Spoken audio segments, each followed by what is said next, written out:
যে কোনো নির্দিষ্ট দলীয় ব্যালট বক্স যেন না আসে।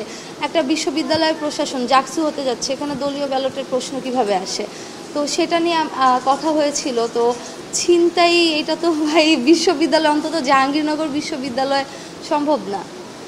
আচ্ছা, আপনি ভোট দিতে ঢুকেছেন এবং আমরা দেখেছি এবং ভিতর থেকে একটা অভিযোগ এসেছে আপনি বেশ কয়েকবার ভিতরে গিয়েছেন, বাইরে বের হয়েছেন, এর না কারণটা না, একটু বলবেন? প্রথমে হচ্ছে আমি যখন ঢুকেছি আমি আমার সিরিয়াল নাম্বারটা বেশ কয়েকবার না দুইবার সিরিয়াল নাম্বারটা দেখিনি। সিরিয়াল নাম্বারটা হচ্ছে বাইরে থেকে দেখে গেলাম, তারপরে হচ্ছে আরেকবার গিয়েছি। আমাদের সিরিয়াল নাম্বারটা বাইরে লিস্ট দেওয়া আছে, তো ওইটা হচ্ছে দেখতে ভুলে গিয়েছিলাম যখন তো ভাই আপনারা সাংবাদিকরাই তো বলতেছিলেন আপু আসেন আসেন, তারপর গেলাম। তারপর যখন দেখিনি তখন বাইরে আরেকবার এসে সিরিয়াল নাম্বারটা দেখে গিয়েছি। আর ভোট কেন্দ্রে কিন্তু বেশ কয়েকবার না, মানে ওখানে জাস্ট এই রুমের ভেতরেই হচ্ছে দুইবার গেলাম।